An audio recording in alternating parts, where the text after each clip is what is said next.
we believe that this is not just about Democrats versus Republicans and just doing this ping pong back and forth, but that we believe that the Democratic Party needs to be better too.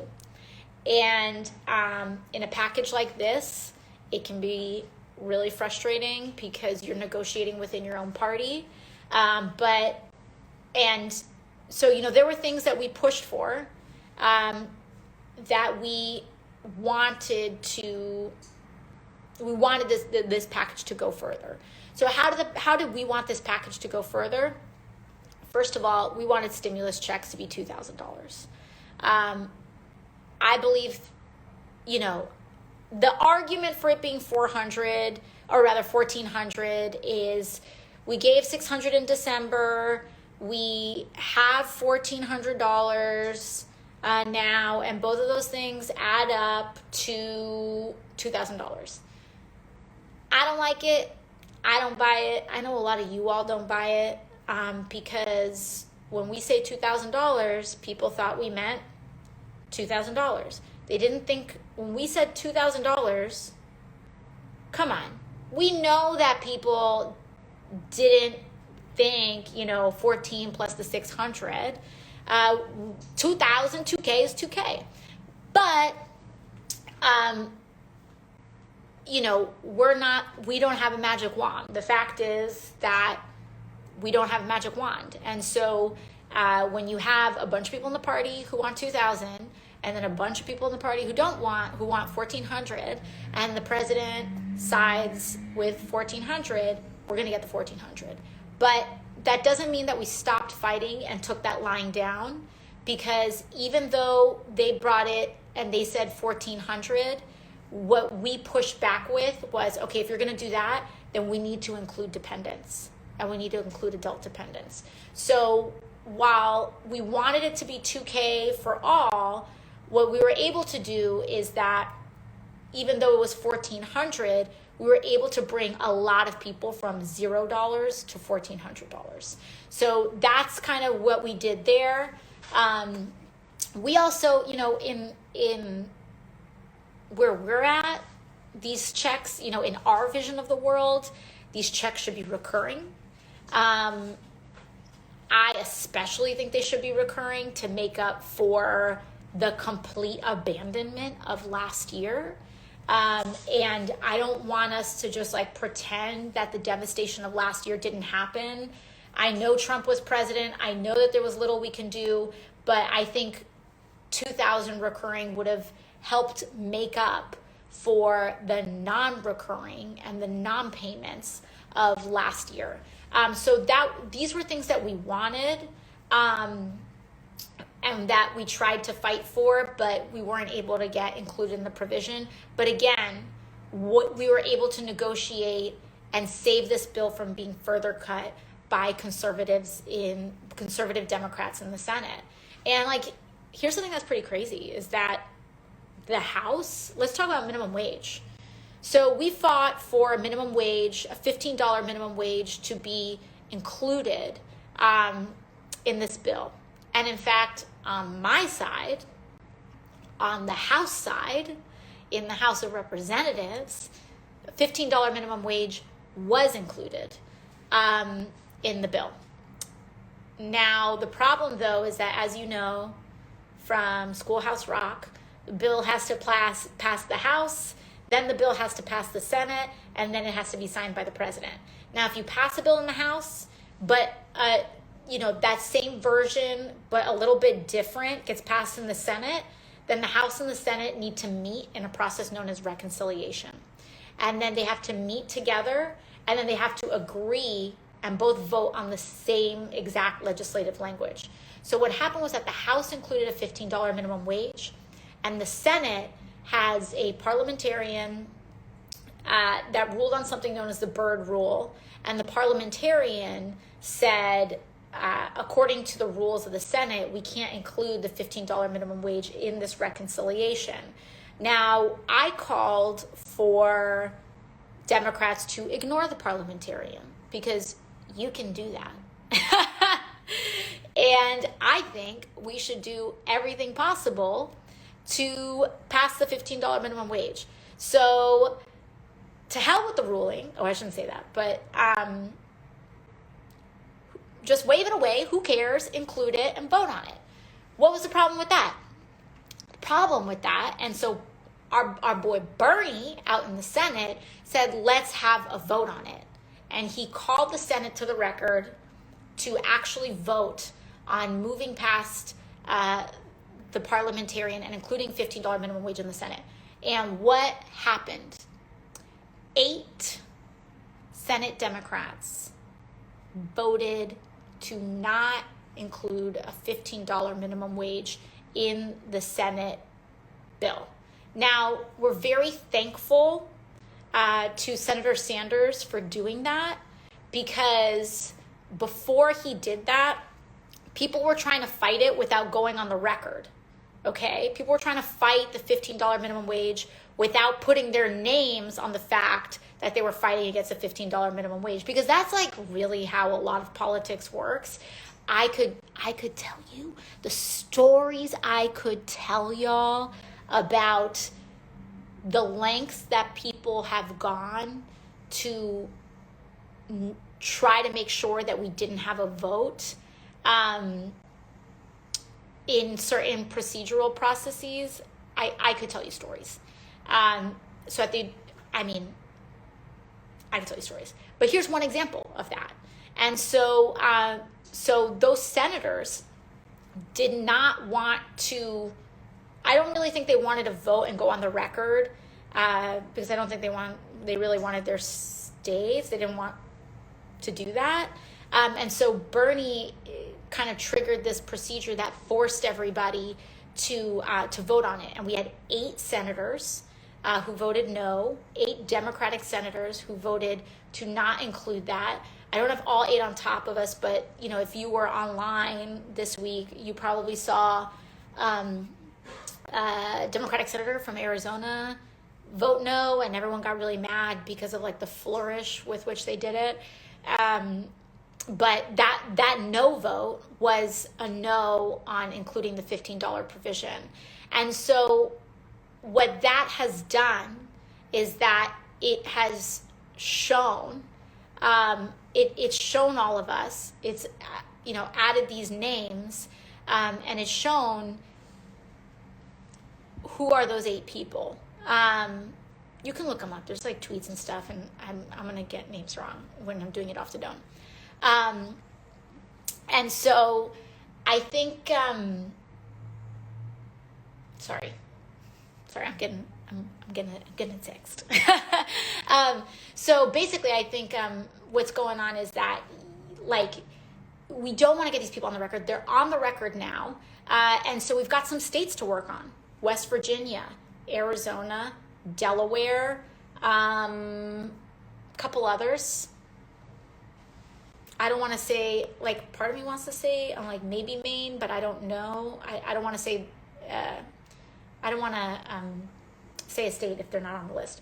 But basically, we now have a list of people, and now that's up to you as everyday people and organizers to hit up your senator if your senator did not vote on $15 minimum wage. You probably just Google it really quickly this week and find out what that list is. And you should absolutely 100% contact your senator and say, why did you not vote to include a $15 minimum wage? Because it's really important. But I do want you all to know that we are not giving up on that fight. We are taking this directly to the Biden administration. And, the Biden administration has said we're not giving up on a $15 minimum wage. And so then we're going to ask them, what's the plan? What's the plan? If not this, what's the plan? Because we're not letting this go. This is the longest time that we have gone in U.S. history since a $15 wage was established. This is the longest we've gone without raising the wage. So this is ridiculous. 15 is the floor. People are saying, oh, will you accept $11? Okay. Will you accept $11? Do you know when people started fighting for a $15 minimum wage? Almost 10 years ago is when this fight started.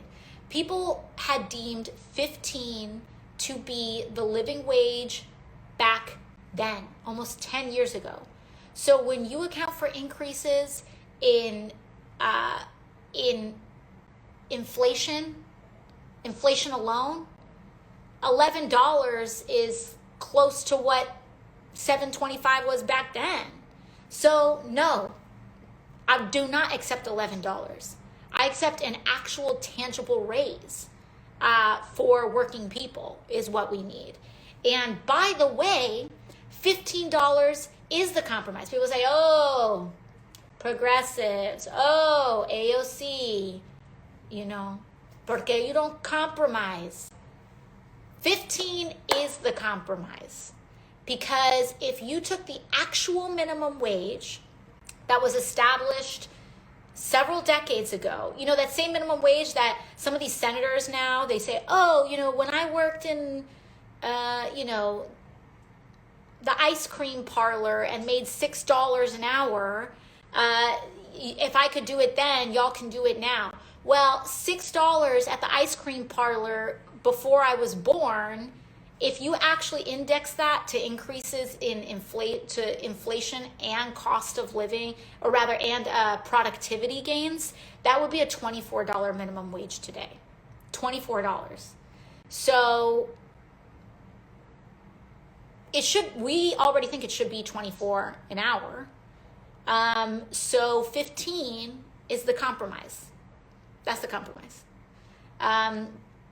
People need to realize how hard it is. I just don't think a lot of my colleagues, I just don't think they get it, like how hard it is.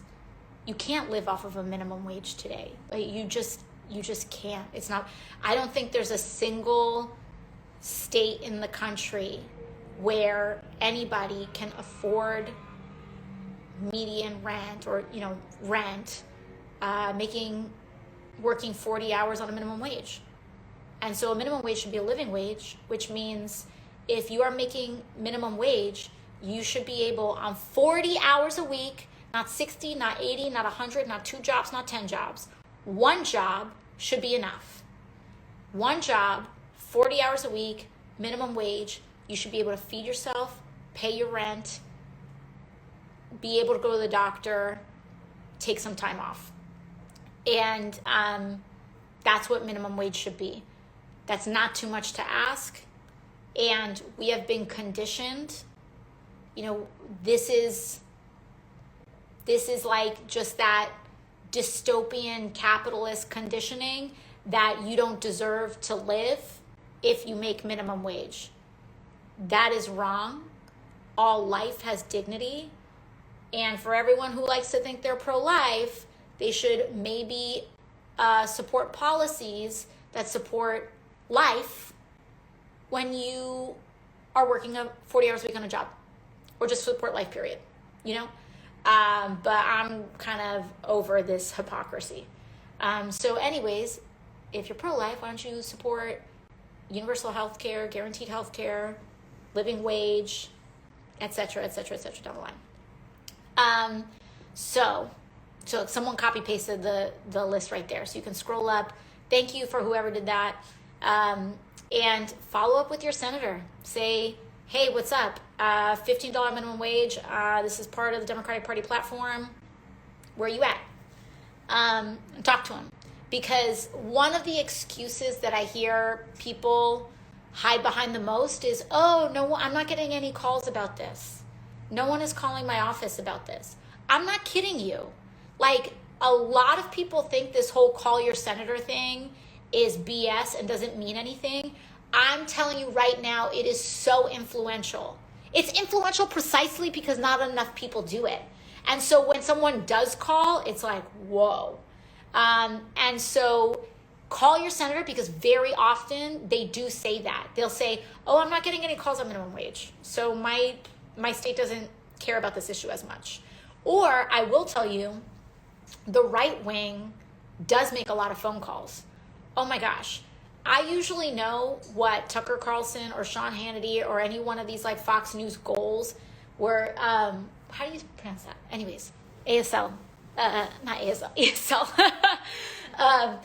But I often can tell what their monologue was, if we're getting attacked by Fox News, I can often tell what the monologue was the night before, because they send so many vicious people calling us, repeating the same exact phrases.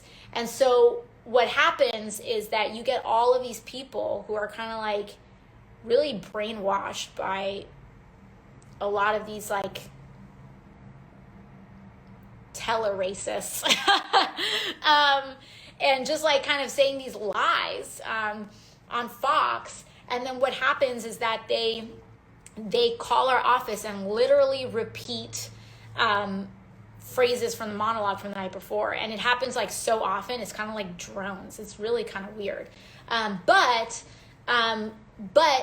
it goes to show, but it's influential.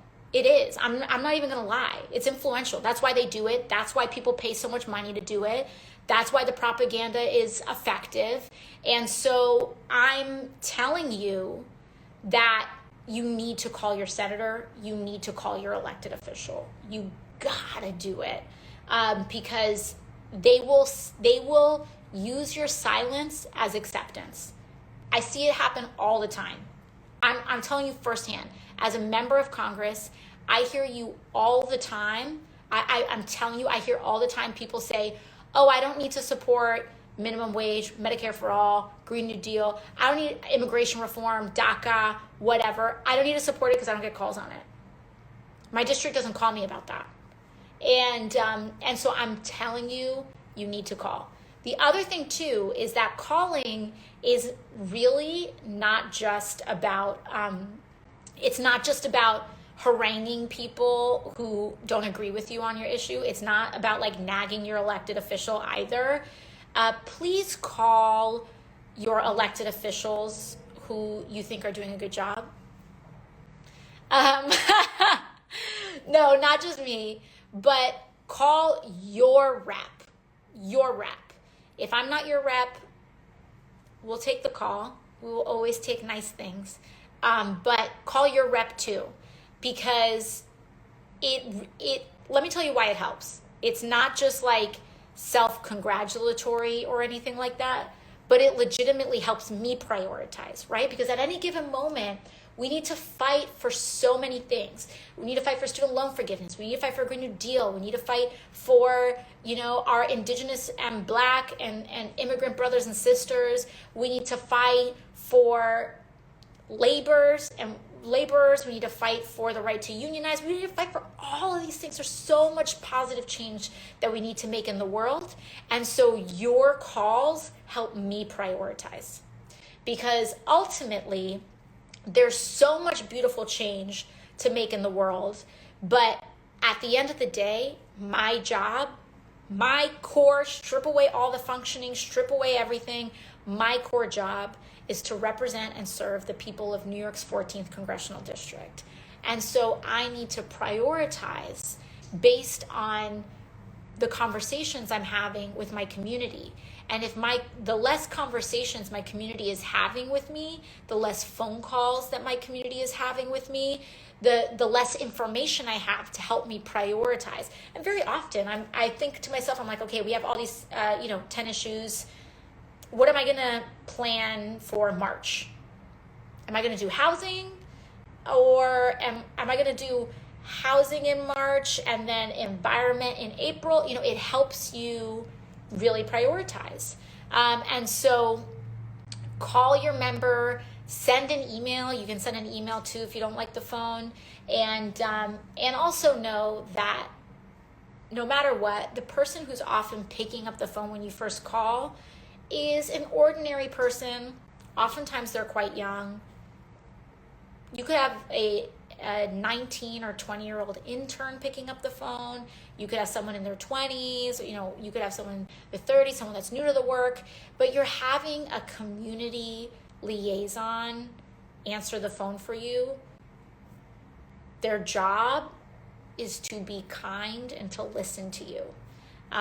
So, don't be intimidated at all. They will help you walk through it. Please call. And if you think that your representative is doing something good, thank them. Thank them.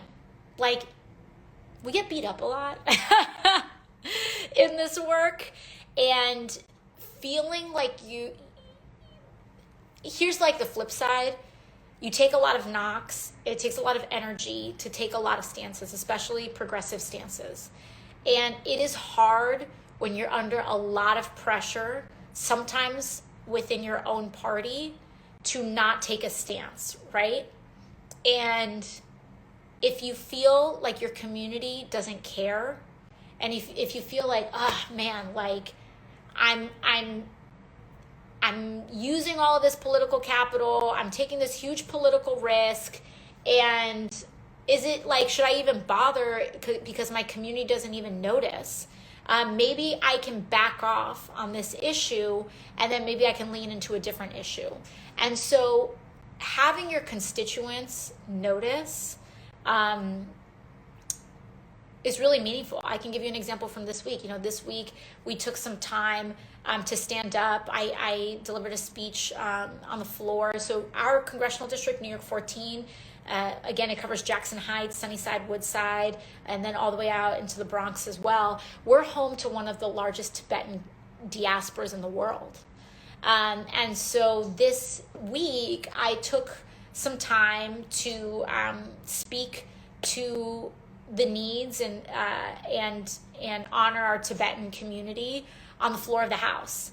I did it because I felt like it was the right thing to do, but we got a lot of emails this week from people in our Tibetan community who saw it and said, this was my first time feeling this seen in Congress by a member of Congress, and thank you for this, and I really appreciate that. And it's not an ego thing, but it's good to know when your work is helping people. It's good to know that the work is having a positive impact on people. And the only real way that we can know that is when our constituents tell us. Because we want to spend our energy and our time doing the things that touch people's lives. And so when you call us to even leave a positive note and to say, hey, I noticed you voted on this thing, and I just want to call and say thank you. Bloop, hang up, 2-minute conversation means the world to us on our side, because then what happens in my office is that we say, oh, we got 5 calls on people thanking us for holding out and fighting for healthcare this week.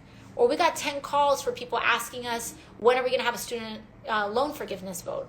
Or we got X many calls on rent and what we're going to do on protecting people from evictions. That helps us. That's the feedback that we need to help make decisions and where we're going to continue putting our energy, where we need to put more energy, maybe we can put less energy. So call people up.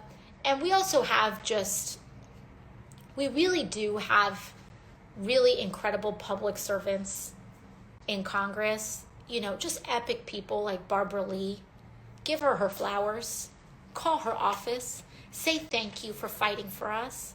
It's a good thing to do, and it goes back both ways. And again, it's not about ego or anything like that, but we need to be there for each other.